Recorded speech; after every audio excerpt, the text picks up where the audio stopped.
La souveraineté alimentaire en question. Un podcast de la revue Grain de Sel qui décrypte les nouveaux enjeux de la souveraineté alimentaire en Afrique de l'Ouest et du Centre. Quel chemin ? Quelle voie ? Du Sénégal au Burundi, nos 13 épisodes racontent des luttes, des stratégies, des choix concrets pour nourrir autrement les territoires. Une série produite par Interréseau Développement Rural, réalisée en partenariat avec Inades Formation. Comment nourrir durablement l'Afrique de l'Ouest ? Avec quelle agriculture ? Pour de nombreux acteurs du continent, la réponse est claire. Cela passe par l'agroécologie. C'est d'ailleurs, pour beaucoup, un des piliers incontournables de la souveraineté alimentaire. Sachant que l'agroécologie, c'est à la fois une science, une pratique et un mouvement social. Elle valorise les savoirs paysans, préserve les sols, réduit le recours aux intrants chimiques et replace les exploitations familiales au cœur des systèmes alimentaires. Dans cet épisode de Grain de Sel, nous explorons les enjeux stratégiques des transitions agroécologiques entre dynamique locale, engagements régionaux et résistance aux modèles dominants. Comment la CEDEAO a-t-elle inscrit cette transition dans ses priorités ? Et comment, sur le terrain, des paysannes et paysans du Mali, du Burundi ou du Cameroun défendent leurs pratiques ? Pour en parler, 3 invités. Ramadan Sylla, responsable pédagogique du Centre de formation internationale en agroécologie paysanne Agneleni au Mali. Libert Boukobero, responsable de l'organisation Adisco au Burundi, qui soutient l'agriculture familiale, et Emmanuel Banjoko, chargé de suivi-évaluation du programme pour la transition agroécologique de la CEDEAO, mis en place de 2018 à 2025. À ce micro, vous écoutez Laurent Kenoum et Caroline Dublé. Nous sommes tous deux journalistes et chargés de mission à Interréseau. Ramadan Sylla, vous êtes responsable pédagogique au Centre international de formation en agroécologie paysanne Agneleni au Mali. Pourquoi, selon vous, l'agroécologie est-elle indissociable de la souveraineté alimentaire ? Dans notre analyse de la souveraineté alimentaire, nous ne pouvons pas envisager une souveraineté alimentaire sans l'agroécologie. Nous la définissons comme étant un ensemble de savoir-faire, savoir-être, savoir-devenir des paysans et paysannes pour la souveraineté alimentaire. Donc, il est difficile d'envisager une souveraineté alimentaire sans agroécologie. Et si on doit pratiquer l'agroécologie, c'est pour l'atteinte de la souveraineté alimentaire. Au Mali, les petits producteurs représentent 80%. Donc, ils sont entre 2 et 5 hectares en général. Maintenant, si entre 2 et 5 hectares, ils n'arrivent plus à nourrir leur famille, c'est qu'il y a problème. Quel a été le levier activateur de ces différents problèmes? C'était le fait de proposer le paquet technologique aux producteurs. Ce paquet technologique composé des produits chimiques de synthèse, des semences hybrides non démultipliables, non reproductibles, mais aussi les engrais chimiques. Donc les paysans se sont retrouvés dépourvus des facteurs de production et des moyens de production. Nous ne pouvons pas parler de la souveraineté alimentaire et sans faire appel à un système endogène. C'est là qu'il faut que les moyens, les facteurs de production soient entre les mains des producteurs. Burkina Faso, Niger, on est sur la même longueur d'onde pour dire que l'agroécologie, elle est paysanne.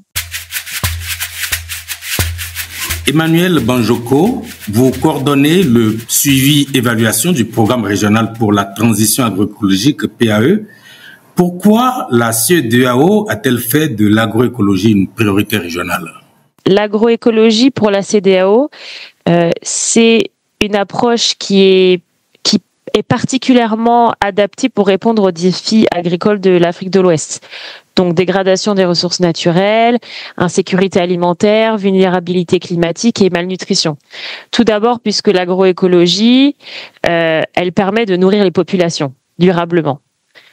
Contrairement aux idées reçues, on n'est pas sur une agriculture qui est on va dire dépassée ou ancienne. On a vraiment des résultats qui montrent aujourd'hui que les rendements qu'on peut obtenir avec l'agroécologie sont équivalents, voire supérieurs dans certains cas, et sur la durée évidemment, à des systèmes conventionnels, grâce à la mobilisation des services écosystémiques. Donc on peut nourrir les populations, et ce durablement aussi, puisque on peut nourrir les populations actuelles et tout en préservant les ressources naturelles, on peut nourrir les générations futures. Donc il y a cet aspect de durabilité aussi au niveau de la sécurité alimentaire.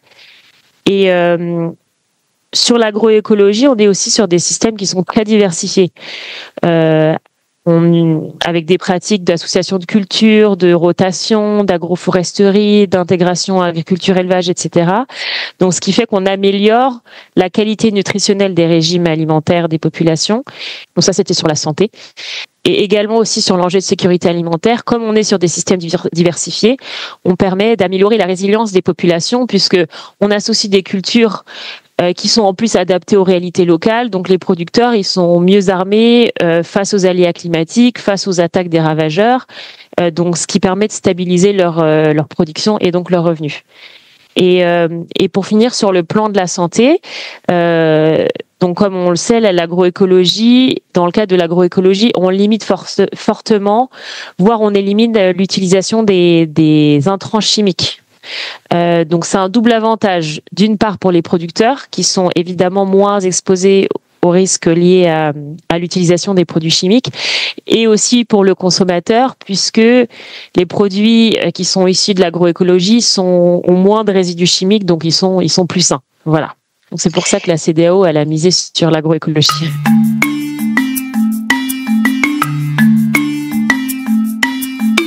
Le PAE vient de s'achever. Quels ont été les principaux défis rencontrés pour déployer ce programme dans la diversité des contextes ouest-africains? Donc le PAE, c'est un programme régional mis en œuvre par la CEDEAO à travers son agence régionale pour l'agriculture et l'alimentation qui s'appelle l'ARA, avec un financement de plus de 16,2 millions d'euros de l'Agence française de développement et de l'Union européenne, et avec l'assistance technique du groupement AVSF, IRAM, INADES Formation. Voilà, donc l'objectif principal du PAE, c'était d'accompagner les exploitations familiales dans une transition agroécologique en Afrique de l'Ouest qui permet de concilier productivité, sécurité alimentaire, résilience, préservation de l'environnement et santé des populations. L'agroécologie, c'est une approche qui est très contextuelle. Et en Afrique de l'Ouest, on sait qu'il y a une diversité de situations agroclimatiques, économiques, institutionnelles. Et du coup, ça peut rendre complexe l'établissement de référentiels communs pour la mise en place de l'agroécologie. Donc, il faut toujours trouver le bon équilibre entre qu'est-ce qu'on peut vraiment harmoniser au niveau régional et cette adaptation locale. Donc ça, c'est l'enjeu un peu de ce programme régional. Ensuite, au niveau du PAE, on a mobilisé vraiment un large éventail d'acteurs sur le terrain. On a travaillé directement avec plus d'une soixantaine de partenaires. Donc, on a eu 15 projets terrain qu'on a appuyés, 13 centres de formation, 13 partenariats OPA, recherche et formation, et 15 correspondants nationaux dans les pays au niveau des ministères. Et comment les États membres de la CEDEAO ont-ils accueilli ce programme ? Alors, il y a quand même une mouvance générale en Afrique de l'Ouest vers l'agroécologie. Donc ça, c'est une bonne chose. Néanmoins, il y a des situations qui sont très, très variées en fonction des pays. Il y a des pays qui sont très avancés, comme le Ghana, le Sénégal, par exemple. Il y a déjà des plateformes nationales de plaidoyer qui marchent beaucoup, avec des politiques déjà très avancées en termes d'agroécologie, avec des subventions aux intrants, par exemple, et des choses comme ça. Et il y a certains pays qui sont un petit peu plus en retard. Donc c'est aussi notre rôle, la CEDEAO, de les appuyer justement pour rentrer dans cette dynamique en échangeant avec les autres pays et en donnant un peu des lignes directrices communes. Mais c'est vrai que dans certains pays, il y a une réticence un peu. La volonté politique n'est pas du tout la même en fonction des pays, en fonction des enjeux. Les enjeux sont très différents en fonction des pays.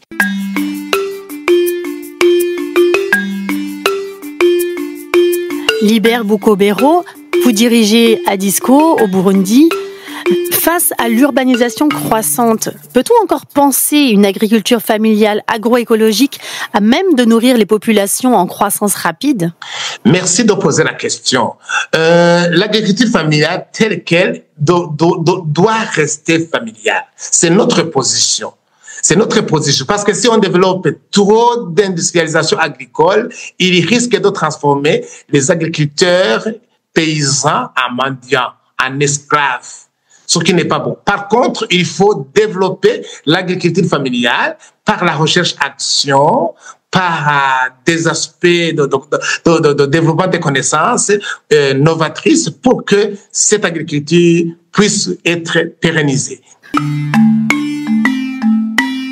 L'agriculture familiale ne doit pas rester traditionnelle. Non, parce que il faut qu'elle soit productive pour permettre de nourrir la population en perpétuelle croissance. Au Burundi, il y a la démographie. Si on n'améliore pas le niveau de rendement, on ne pourrait pas nourrir toute la population. Donc, l'agriculture familiale est obligée à s'améliorer par des innovations. À travers la recherche-action, on peut améliorer les semences productives, structurer la semence, améliorer les pratiques agricoles pour que l'on puisse produire sur de petites superficies une grande quantité de nourriture. Et elle peut s'améliorer sans toutefois tomber dans ce qu'on appelle l'agriculture conventionnelle.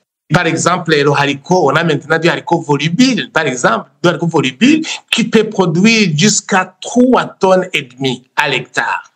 Alors que les variétés anciennes ne produisent que 800 kilos à l'hectare. Concrètement, quel type de soutien apportez-vous aux exploitations familiales pour renforcer leur capacité de production agroécologique? Il faut que le ménage puisse trouver à manger toute l'année, sans dépendre de l'extérieur. En ce moment-là, il faut aider le ménage à trouver des combinaisons à faire pour trouver des cultures qui s'accommodent à son exploitation et qui puissent donner de la nourriture. C'est en ce moment-là qu'il va utiliser les variétés locales, comme la colocase, comme le pois cajan, comme le niébé, comme le haricot. Par exemple, on aide le ménage à intégrer par exemple l'oignon, à intégrer par exemple le piment et d'autres condiments. Et ça, ce sont des cultures qui donnent beaucoup d'argent sur une petite superficie. Mais là aussi, on aide le ménage à utiliser les intrants locaux, c'est-à-dire la matière organique. Donc, avec le ménage, on vise la continuité à 3 niveaux. La continuité alimentaire, la continuité des revenus, la continuité de la fertilité. Emmanuel Banjoko, vous avez mené une expérimentation encourageante sur l'igname en Côte d'Ivoire. Alors, pourquoi ce choix et en quoi cette plante illustre-t-elle le potentiel de l'agroécologie ? L'igname, donc c'est une culture qui est assez emblématique pour l'Afrique de l'Ouest puisque elle occupe une place très importante dans les régimes alimentaires et dans les pratiques culturelles et dans l'économie. C'est aussi une culture de rente pour les ménages agricoles de la région. Mais c'est une culture qui est particulièrement exigeante en matière organique. Donc, elle nécessite d'énormes quantités de biomasse pour assurer la croissance des tubercules. Donc, historiquement, sa culture, elle repose sur des systèmes qui sont itinérants, avec beaucoup de défrichements et des jachères qui sont très longues, qui peuvent atteindre jusqu'à 10 ans, pour justement restaurer la fertilité des sols avant de pouvoir remettre un cycle d'igname. Du coup, aujourd'hui, sous la pression démographique, sous la pression foncière, on a pu observer que ces périodes de jachère, elles n'étaient plus viables, donc elles sont en train de se réduire, et les sols s'appauvrissent et les rendements, ils stagnent, voire ils déclinent. Du coup, dans le cadre du PAE, on a décidé de travailler sur cette innovation, sur des innovations agroécologiques spécifiques à l'igname, notamment en Côte d'Ivoire. Donc, je vais prendre l'exemple de Côte d'Ivoire à Tienaboué, à travers un projet très intéressant qui a été fait en co-construction avec des producteurs. Donc, l'objectif, c'était de tester des innovations agroécologiques, donc adaptées à l'igname, qui permettaient à la fois de maintenir la productivité, mais aussi de restaurer la fertilité des sols. L'innovation, Donc, elle était autour d'un système de rotation courte de 2 à 3 ans, avec en première année donc une jachère à Mucuna prurien, qui s'appelle aussi le pois mascat, qui est donc semée en première année, qui est une légumineuse qui est très couvrante, qui permet de fixer l'azote atmosphérique. Donc ça, c'est la première année. Ensuite, la deuxième année, il y avait une association maïs et Cajanus cajan, donc qui est le pois d'Anjol, qui encore une fois permet de poursuivre l'enrichissement en azote du sol et qui améliore du coup aussi la structure des sols. Et du coup, en troisième année, on a enfin l'implantation de la culture d'igname sur un sol qui a été régénéré et avec une obtention de rendement assez importante sans avoir recours aux engrais chimiques. Avant l'introduction de l'innovation, on était autour des 6 tonnes par hectare au niveau de rendement de l'igname, et avec la mise en œuvre de cette jachère améliorée, etc., on a atteint des rendements jusqu'à 18 tonnes par hectare. Sur les parcelles expérimentales, on avait presque un triplement des rendements. Ramadan Sylla, si vous deviez retenir seulement 1 ou 2 grandes victoires, qu'est-ce que vous retiendriez? Les résultats auraient pu être plus meilleurs. Parce que dans tous les pays du monde, quand on voit l'agroécologie se mettre en place, c'est d'abord à travers les organisations paysannes, les ONG et autres. C'est comme ça qu'elle se met en place. Mais nous n'avons pas été trop impliqués dans le programme. Mais là, il y a un autre programme qui est en cours d'élaboration. Il y a un appel à projet qui a été lancé par la CEDEAO. Et la CEDEAO permet aux pays du Sahel de participer. Donc là, nous sommes avec Indapronat et les instituts de recherche pour pouvoir... on a même déjà déposé notre conceptuel. Voilà. C'est une bonne initiative. Hein. Ça reste une bonne initiative. Au niveau du repas, on a également développé avec l'Alliance des 3 AO, on a une plateforme digitale. Et on a également, dans le cadre de l'Université paysanne du repas, on a développé pas mal d'outils didactiques, des capsules vidéo sur les pratiques agroécologiques pour faciliter la dissémination des connaissances. Mais le défi pour moi au niveau du Mali, le défi reste la socialisation des pratiques agroécologiques. Maintenant, qu'est-ce que nous défendons? Parce que les semences paysannes constituent un levier de l'agroécologie. Donc, qui parle de souveraineté alimentaire parle des semences paysannes. Ce n'est pas en important les semences qu'on va être souverain. Emmanuel Banjoko, pour renforcer les transitions agroécologiques, quelles sont, selon vous, les recommandations prioritaires en matière de politique publique, de financement et de formation? La première recommandation, c'est il faut intégrer pleinement l'agroécologie dans les politiques agricoles nationales et régionales. Ensuite, il y a une nécessité évidemment d'allouer des financements dédiés et très spécifiques pour soutenir la transition. Ensuite, on a la nécessité de renforcer tous les dispositifs de formation, professionnels ou non, et d'appui conseil. Donc, former les producteurs, renforcer aussi les services d'appui conseil pour qu'ils soient plus sensibles à l'agroécologie, former aussi les cadres administratifs et techniques des ministères de l'Agriculture des États membres. Sur la recherche, les pouvoirs publics doivent aussi soutenir massivement des programmes de recherche agroécologique, particulièrement la recherche participative. Donc, et ensuite, au bout de la chaîne, il y a besoin de structurer les marchés des produits agroécologiques. Les producteurs, ils doivent avoir des débouchés pour leurs produits.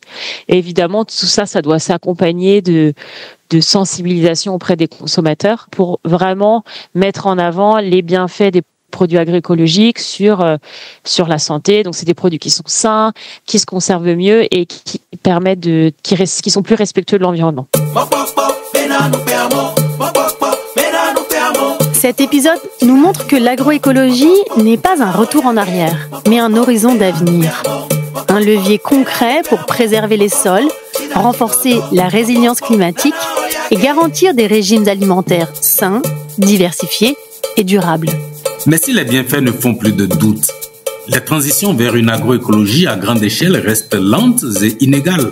Rendez-vous très bientôt dans Grains de sel, le podcast qui explore les chemins de la souveraineté alimentaire en Afrique de l'Ouest et au-delà. tant qu'il y a la vie, il y a de l'espoir. Et nous voilà que Godot. Ce podcast a été réalisé par Interréseau en partenariat avec Inades Formation et avec le soutien de l'Agence française de développement. Musique originale de l'artiste togolais Winabé et son titre Mokpokpo. Création sonore Julio Calafanti. Retrouvez-nous sur www.inter-réseau.org pour écouter notre série complète et n'hésitez pas à nous écrire pour poursuivre la réflexion. Oh, mon âme,